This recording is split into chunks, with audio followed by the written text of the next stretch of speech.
Have you ever felt a silence so loud it roars?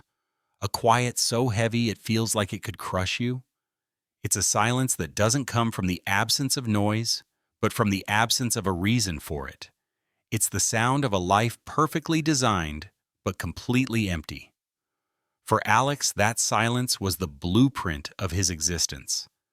Alex was a brilliant architect, a man who could command glass and steel to create breathtaking spaces. And his greatest creation was his own home, a stunning glass-walled cabin, nestled deep in the forests of Oregon's Echo Canyon. From the outside, it was a masterpiece, a structure that seemed to float among the ancient pines. But from the inside, it was a cage.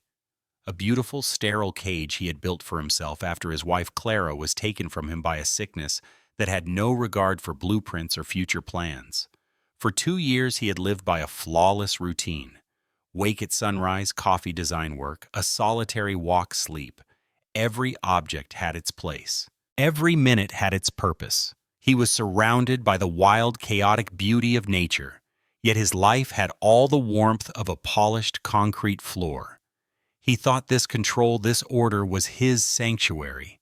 He was wrong. It was his prison.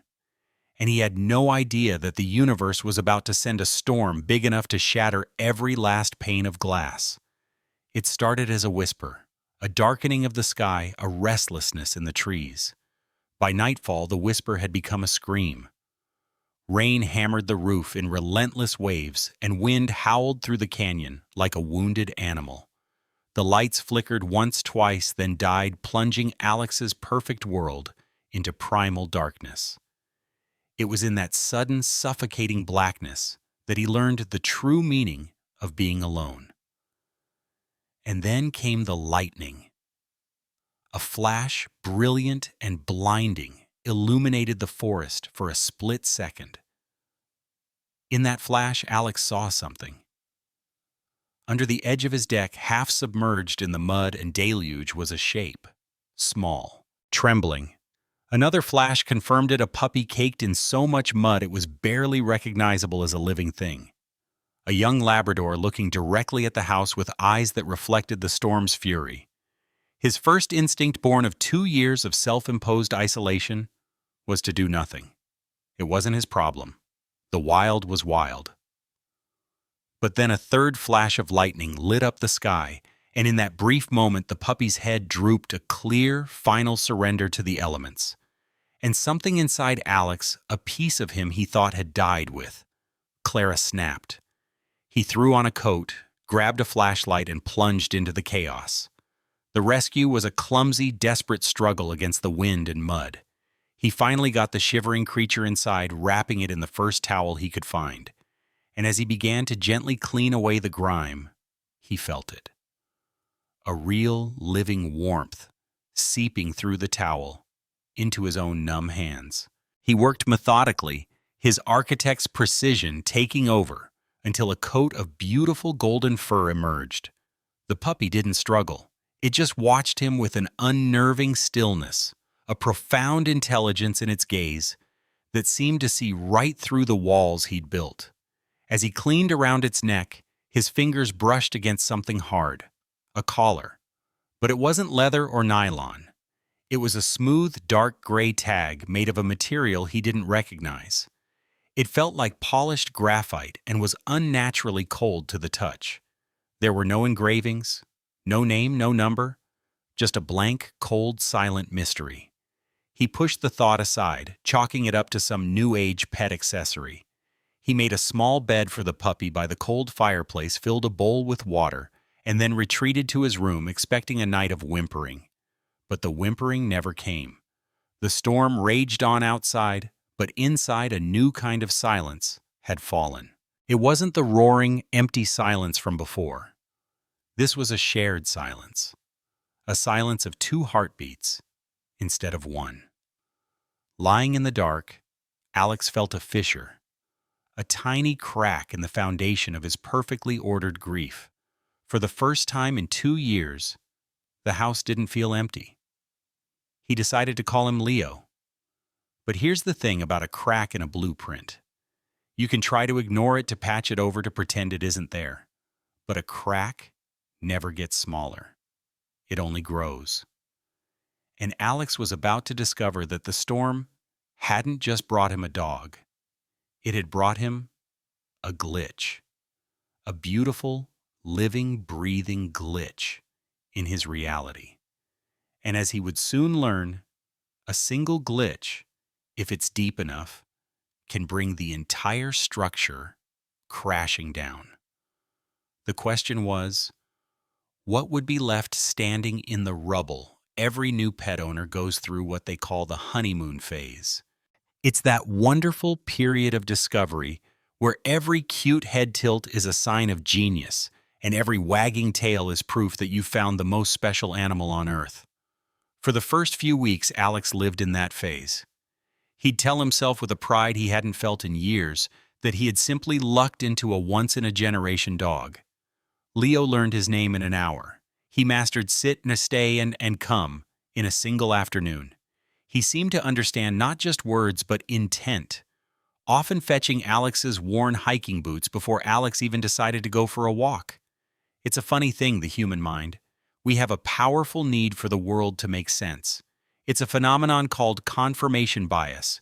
We actively seek out evidence that confirms what we already believe, and we ignore anything that challenges it. Alex, a man who built his life on logic, rules, and the predictable laws of physics, was a master at this. He wanted a smart, lovable dog to fill the silence, so that's all he allowed himself to see. He was designing a story for Leo that fit neatly into his world. But Leo wasn't interested in following Alex's blueprint. The first crack in that blueprint appeared on a Tuesday. Alex was doing some light gardening when a bee stung him on the neck. It was a freak accident.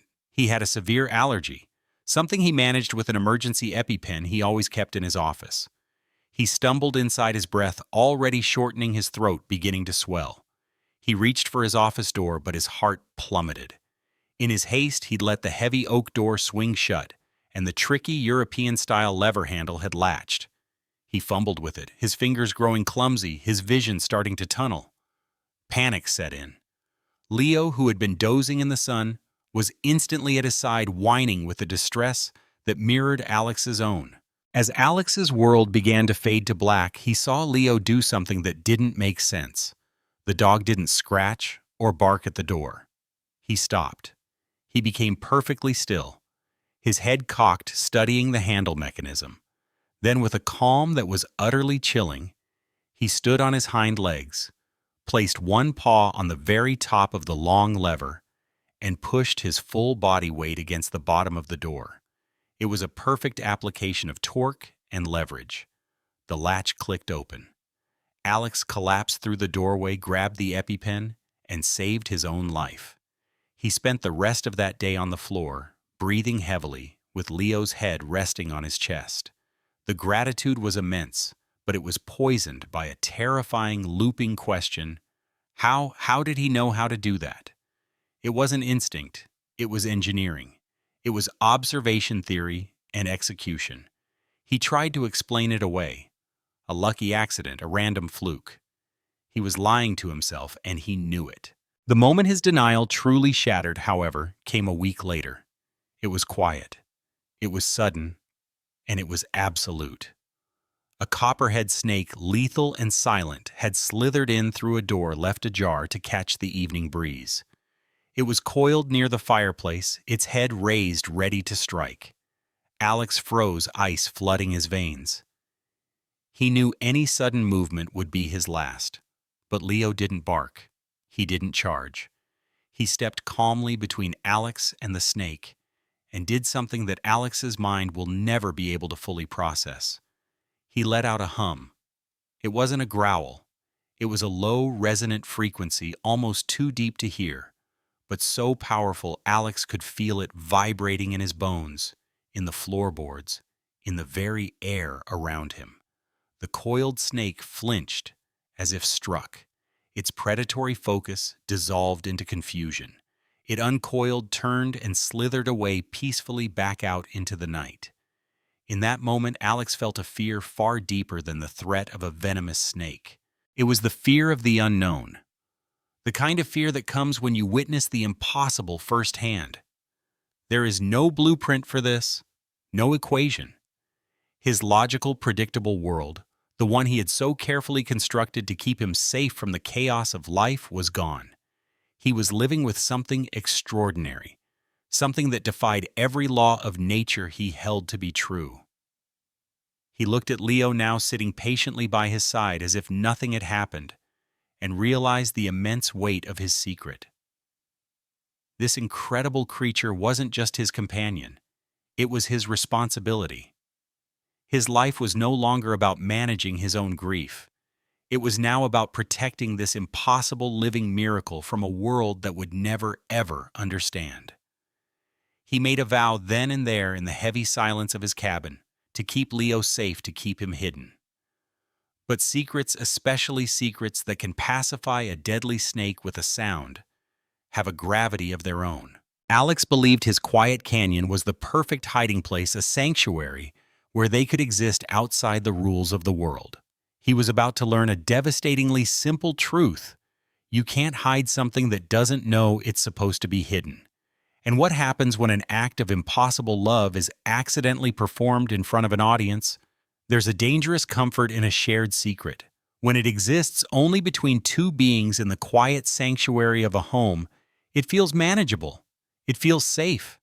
Alex and Leo had found a rhythm in their impossible reality. The days were filled with a quiet companionship, a new routine built not on a blueprint of grief, but on a foundation of mutual trust.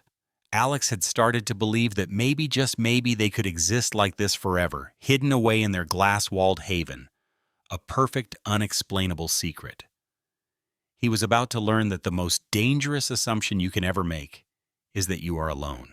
It happened on a crisp autumn afternoon, under a sky so blue it hurt to look at. They were hiking a familiar trail that snaked up the side of the canyon, a place where the air was thin and the views were breathtaking. Leo was bounding ahead, every bit the happy, normal Labrador. Alex was smiling a genuine smile, the kind he thought he'd lost forever. It was a perfect moment. And like all perfect moments, it was fragile. It appeared without a sound. A cougar, sleek and powerful, stepping out from a rock outcropping onto the path ahead. It wasn't a chance encounter, it was an ambush. The predator's eyes locked onto Alex, and in that instant, he was no longer a man. He was prey. Terror, cold and absolute, seized him. He was trapped with a sheer drop on one side and a wall of rock on the other. Leo didn't hesitate. He planted himself between Alex and the cat, his body low to the ground. But he didn't snarl or charge. What he did next was not an act of animal instinct. It was an act of impossibility. He opened his mouth and let out a single concussive bark. It wasn't just a sound. It was a force. A wave of pure sonic energy that seemed to bend the very air around them. The pine needles on the ground vibrated, and the cougar, a perfect apex predator, was thrown back on its haunches, disoriented and confused by a power its instincts could not comprehend. It shook its head, gave them one last look of utter bewilderment, and vanished back into the wilderness. Alex stood there, heart hammering against his ribs, his ears ringing. He knelt and pulled Leo close, burying his face in the dog's warm fur, whispering "thank you" over and over. He was so consumed by gratitude and shock that he never saw a flicker of movement on the opposite ridge, a lone hiker seeing the whole encounter through a pair of powerful binoculars. That night the secret escaped. The hiker, a man named Kevin, posted on the Echo Canyon Community Forum. The post was frantic, bordering on hysterical. "Crazy thing on the ridge trail today," the title read. "Saw a guy in his lab get cornered by a cougar. Dog didn't attack. It roared. It was like a shockwave. The cat just ran. Got a blurry pic. Has anyone ever seen anything like this?" The post exploded. Most people were dismissive, mocking, but a few were curious. The story mutated, becoming a piece of local folklore overnight. They called it the Sonic Dog, the ghost of Echo Canyon. For Alex, reading the comments on his laptop, each word was a nail in the coffin of their quiet life. The walls of his glass house suddenly felt very, very thin. Then the hunter arrived. He didn't look like a hunter. He was a plain man in a dusty Ford Ranger who would park for hours on the service road pointing a pair of binoculars into the trees. An avid bird watcher, Alex told himself. A week later, the same man was down by the creek fishing. A coincidence. But the coincidences kept adding up. The man's presence was a quiet, constant pressure on the edge of Alex's world. He never got too close, never made a threat. He just watched. The paranoia began to set in a cold dread that followed Alex from room to room. He started seeing movement in the shadows, hearing footsteps that weren't there. He was questioning his own sanity until he found it. While checking the property line, his fingers brushed against something small and metallic, hidden in a groove of bark on an old pine. It was a tiny disc-shaped sensor pulsing with a faint blue light. It was real. The paranoia was real. The hunter was real. A sickening realization washed over Alex. Leo's greatest act of love, saving his life, was the very thing that had exposed them. In a world desperate to capture, document, and dissect every miracle, their story had become a piece of viral bait, and something had just taken the hook. His sanctuary had become a fishbowl, and he knew with a gut-wrenching certainty that the man watching them wasn't there to admire the view. He was there to claim the prize. Alex knew he couldn't run. Not yet. To fight an enemy, you first have to understand them. He had to know who this man was and what he wanted. His frantic gaze landed on Leo, sleeping peacefully on the rug, oblivious to the danger he had brought upon them. And then he saw it, the source, the one piece of the puzzle that had been there from the very beginning, that cold, blank graphite tag on Leo's collar. The answers he knew were right there, locked away in that tiny, silent mystery. And he was about to risk everything to find the key. They say the truth will set you free. But what happens when the truth isn't a key? What happens when it's a cage far smaller and colder than the one you were already in? Alex was about to find out. The fear of the unknown hunter was suffocating, but the fear of the truth he was about to uncover would be infinitely worse. His only lead was the cold, blank tag. He knew he couldn't take it to the police or any official channel. Who would believe him? So he called the one person on Earth who might, Anya, an old university friend who had become a leading-edge materials scientist, a woman who lived on the very frontier of what was possible. He drove for 3 hours.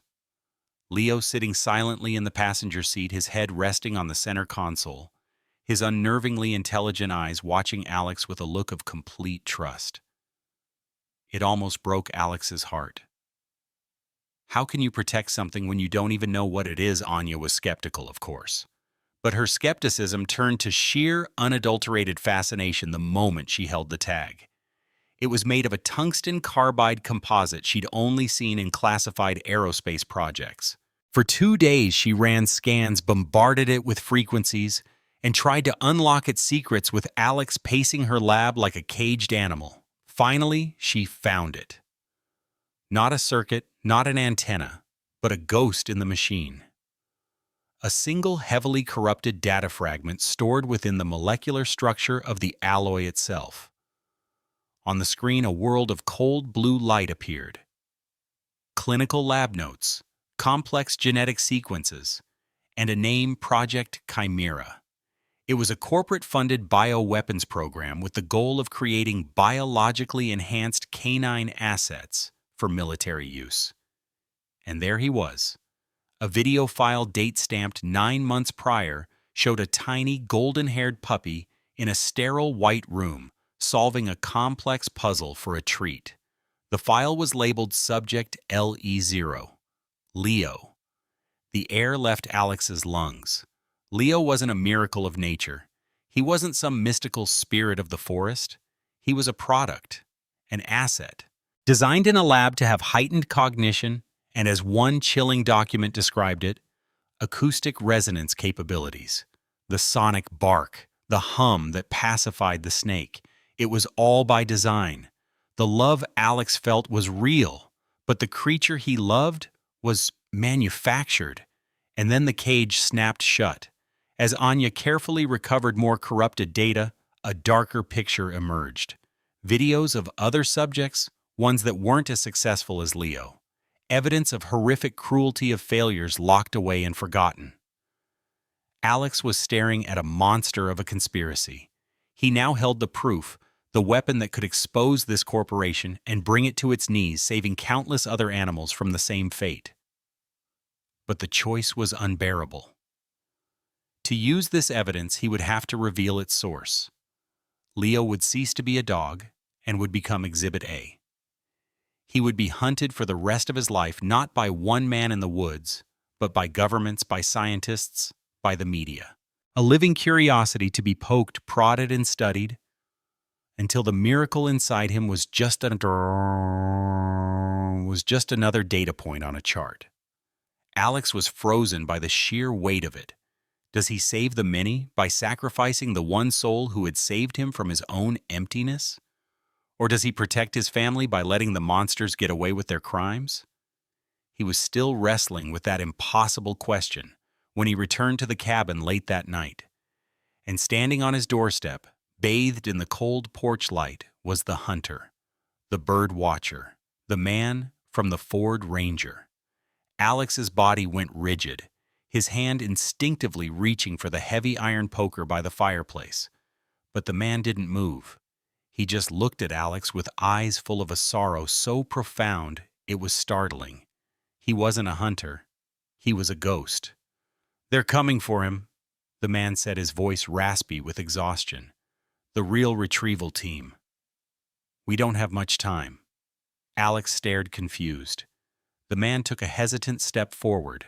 "My name is Dr. Eris Thorne," he said. "Silas was just a name I used. I was the lead geneticist on Project Chimera. I created him." The plot twist hit Alex like a physical blow.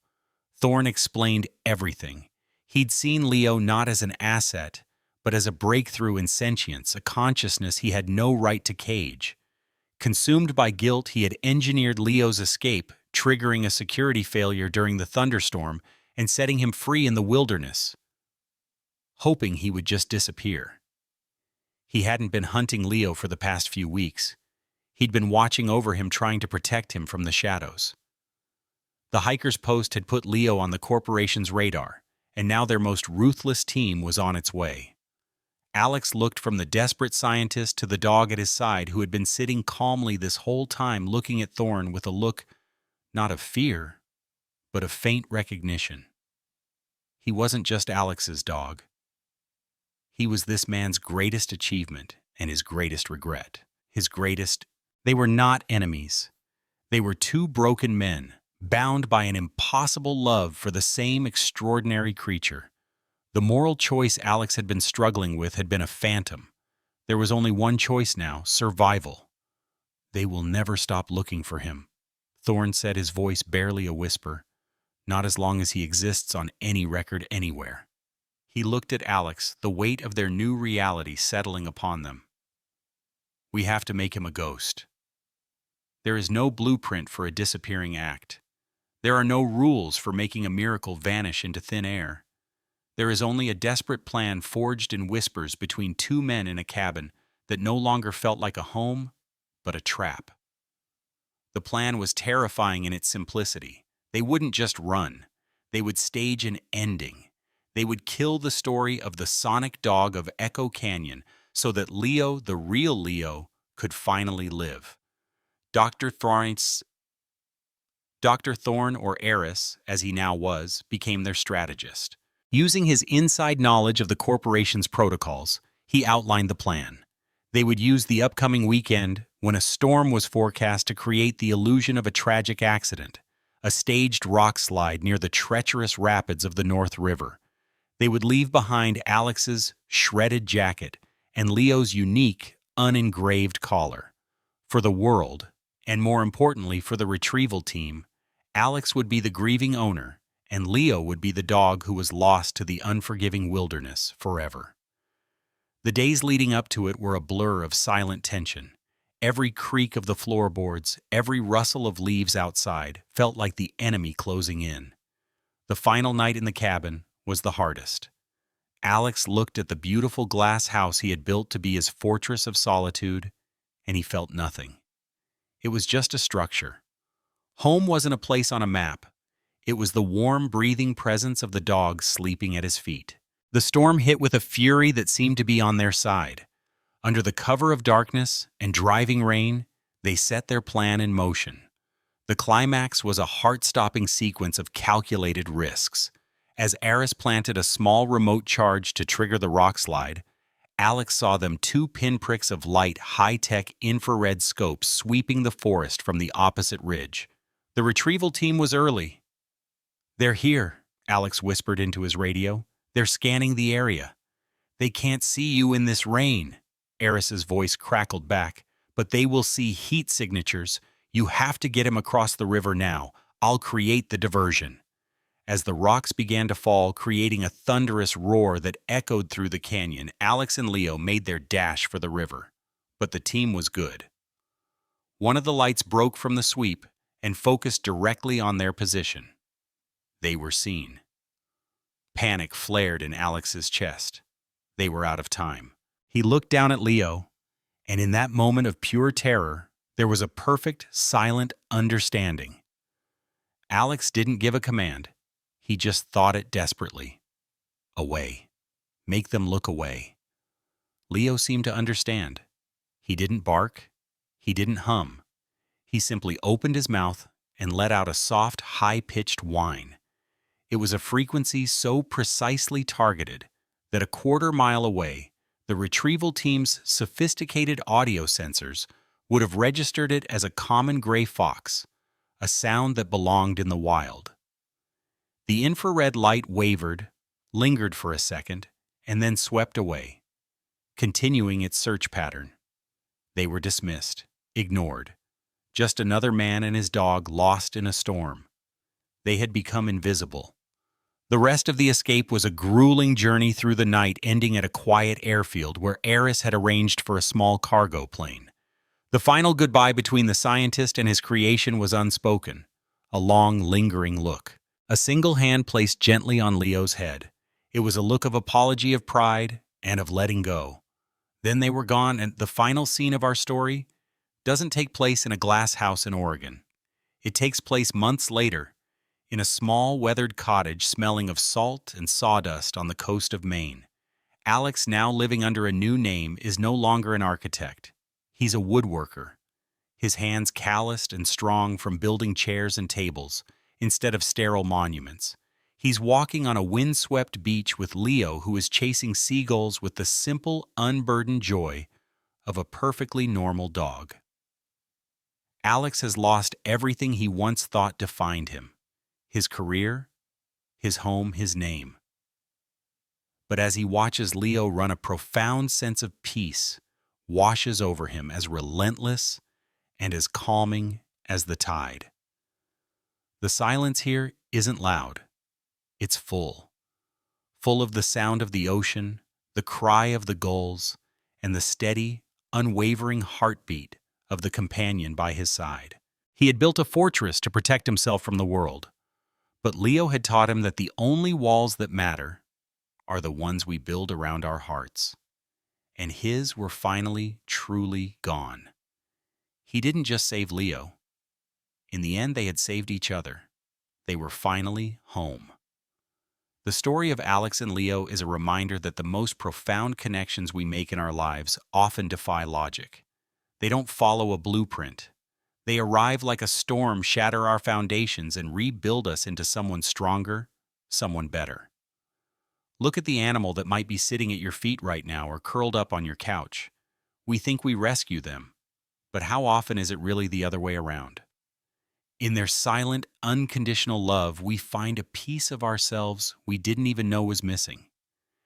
If this story resonated with you, if it made you feel something deep in your heart, please help us share it by hitting that like button.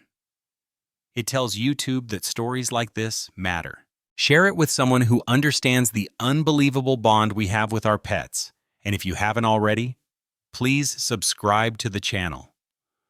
We have so many more stories to tell, tales of courage, mystery, and the kind of love that changes the world. Turn on the notification bell so you don't miss the next journey.